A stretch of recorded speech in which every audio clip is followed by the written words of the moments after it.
Welcome to this class. Thank you for joining us in our series on a revelation of hell. We're discussing the true doctrine of hell, whether or not it's in the Bible or not. Join us each Tuesday and Thursday night at 7 p.m. for these classes. We look forward to having you, and God bless you as we start. Welcome back to the apologist, and we are still discussing the doctrine of hell as is taught in Western theology. The doctrine of hell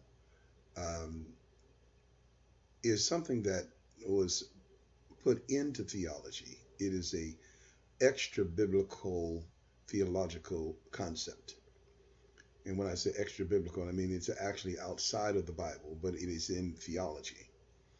It is not found in the Bible, but it is found in theology and in the teachings of Plato, Augustine, and the ancient Egyptians, the ancient Babylonians, the Persians, and all of those who have come from the religions were developed out of the scattering from the Tower of Babel.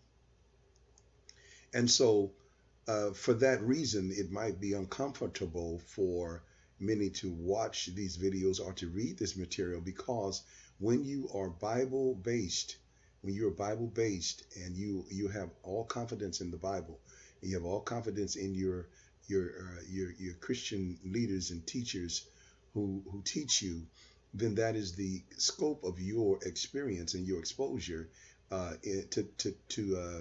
to the interpretation of scriptures. But what has happened is that there is an umbrella of what you may call interpretations that are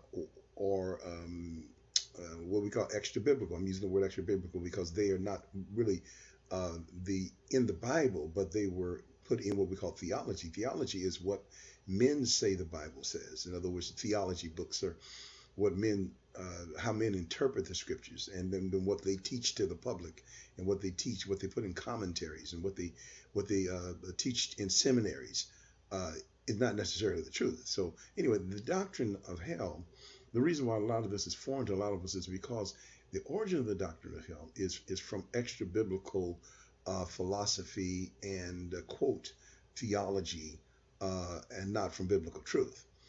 So and so that's the reason why, as an apologist, as an apostolic apologist, it is our job to research and find and to be able to explain what it is that we teach and what we believe.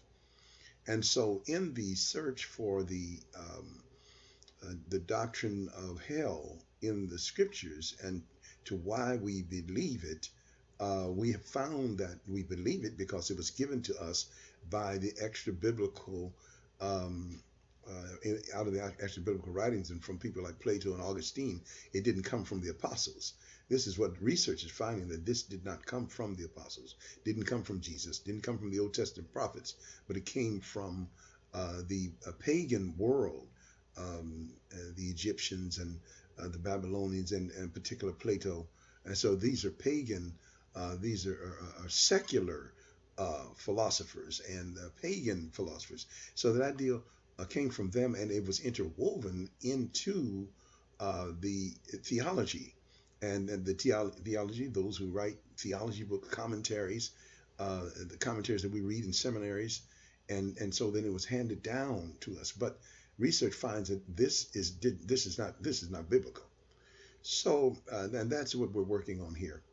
And one of the main scriptures that they misinterpreted for our studies is the parable of the rich man and Lazarus. They tried in their interpretations and in their systematic theology to identify or to name or call this or say that they have found hell in the Bible by looking at the rich man and Lazarus. And of course, you know, in other lessons that we have explained that the rich man and Lazarus is not about the Platonic hell idea.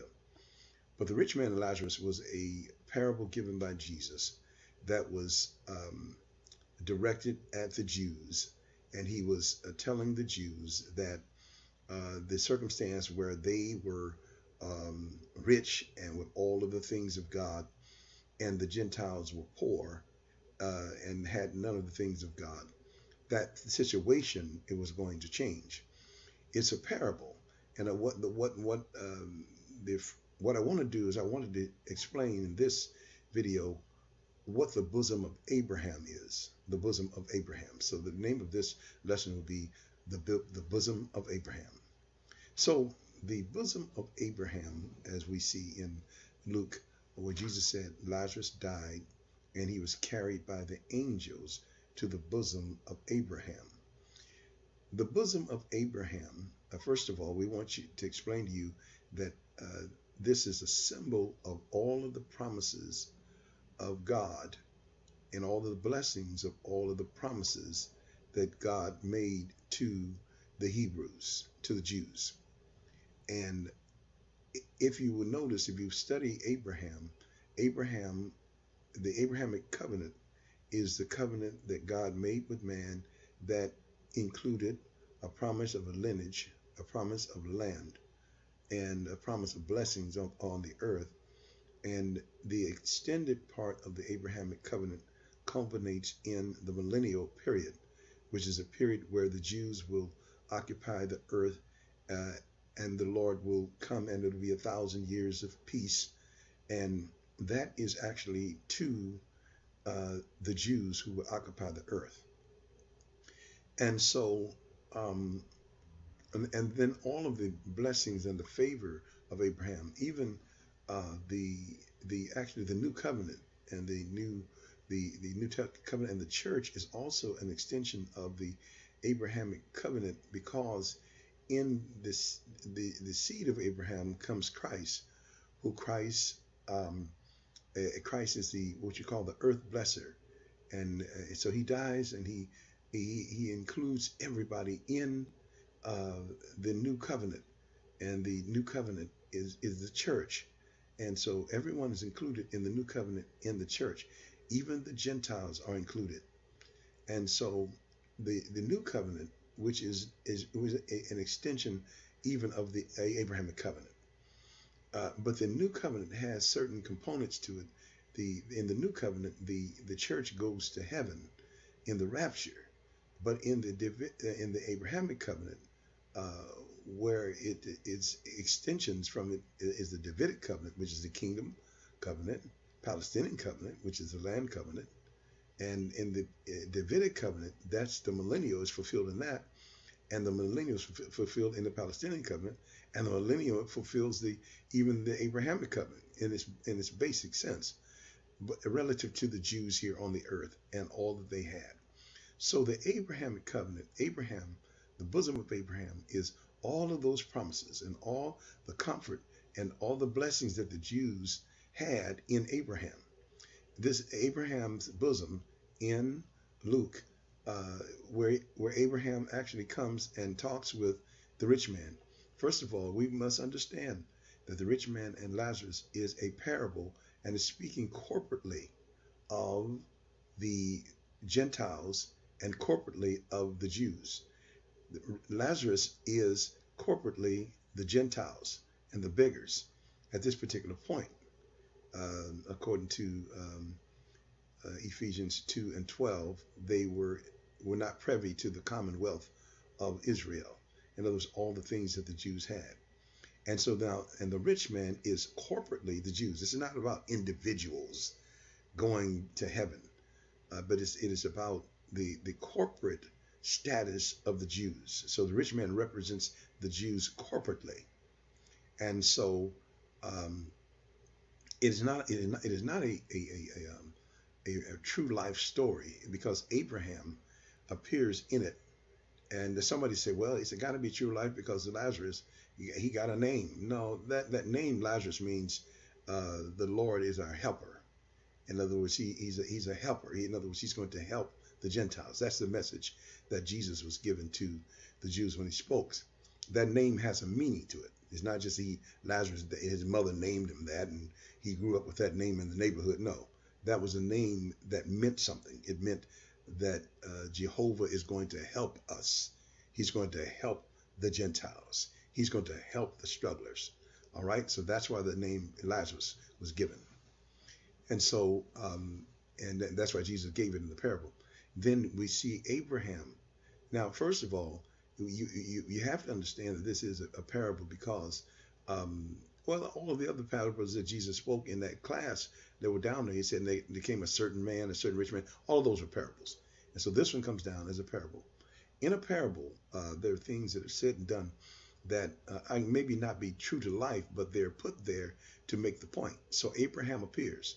Now, first of all, you got to recognize that Abraham is dead in his grave. So this is not about Abraham, the person, or the man Abraham, as if Abraham was in the afterlife. Abraham wasn't even carried away. He died. Now, if Elijah or Enoch had appeared in here, we may have said maybe it had something to do with the afterlife, or maybe some, because they were carried, they were raptured out of here. All right, but Abraham was not. Abraham died. So this is not a real physical Abraham or the person Abraham. This is what Abraham represents. This is the promises that God gave through Abraham. Abraham was just the agent of what God was doing with the Jews and what God's going to do with the Gentiles. So Abraham is not in person in this parable. It is not. He is not in person. Now, if Abraham were in person, that would change the whole definition of life after death. It would say that Abraham was a key man in life after death. When Abraham is not the key man, and that's not his job, all of Abraham's promises, if you study them, were all related to the earth, the millennial, and things on the earth, not in the afterlife. Nothing in the Abraham covenant was pertaining to the afterlife as it relates to the Jews, okay, and their promises. All right. So now here was what we have. We have the Abraham appearing. Abraham is the symbol of the promises of God that were given they were only privy to the Jews. But what happens here in the story of the rich man and Lazarus, Lazarus dies, and in one of the other tapes we explain what that means. The death is the end of the corporate situation of the Gentiles being in poverty and not having access to the things of God. So that's what the death represents. Then the rich man dies. That's the end of his only being the one corporately that have the riches of God. Corporately, we're speaking corporate now. So this is a corporate parable. It's not an individual parable where we're speaking of individuals going to judgment. All right. So the rich man ends up in a gulf far away from the promises of Abraham. Lazarus is in the bosom of Abraham. That is the place of the corporate access to the promises that were given to the Jews in Abraham. This has nothing to do with individuals going there. It has to do with the corporate people of the Jews, now the corporate people of the Gentiles. Most probably in the church is when the Gentiles come in and they're actually enjoying the blessings of Abraham, while the Jews are far, far away. They're blinded and they're scattered and they're in what we call a bad situation. This is why Abraham, when he comes to him, calls the rich man's son, because it's showing the Jewish situation. And so he calls him son, and he tells him that in your life, in other words, in your time, under the Old Testament, you had all of these things. You had Moses, you had the law, you had Abraham, you had all of that. And now and Jesus told him, you've been put out, and the Gentiles are now in, or have the opportunity to be in. Is this an eternal put out? Not necessarily. It's just a corporate put out. It's a corporate situation. But even in the corporate put out, there's going to be a remnant of Jews that are going to be saved, according to Romans chapter 11. So there's going to be a remnant of Jews that are going to be saved, But for right now, corporately, they are out and they're blinded, and the church is in, and their history and their prophets are all shut down during the church age, because now Lazarus, the one who's being helped, the church, the Gentiles, are in the bosom of Abraham. And so that's the actual meaning of the bosom of Abraham. The bosom of Abraham is mentioned nowhere else in the Bible. It's not there. But you'll probably find that a lot of theologians have attached the ideal of the afterlife to it. And that's only because of what we call erroneous theology that was born out of what they call replacement theology, which is a theology that they developed to eliminate any interpretations that show the significance of the Jews, that they were actually the chosen people of God. It's actually a theology that is wrought by Satan to try to minimize the value of the Jews by saying that this parable is not about the Jews, it's about heaven and hell and individuals. And another video we will talk about trying to show you the points why it is very definitely clear that this is not a historical event and is not a true life story, but it is a parable that Jesus was giving to the Jews, letting them know that things are going to change, and your status that you have now, you're going to lose it. And so that's what Abraham's bosom is about. God bless you, and thank you for tuning in to this message on the revelation of hell. God bless you till our next lesson. And then maybe in our next lesson, we'll talk about all of the points as why we understand and believe that this is not any historical event. It is a parable with a powerful message from Jesus pertaining to the status of the Jews and the status of the Gentiles in the coming church, the then coming church. God bless you, and thank you for listening.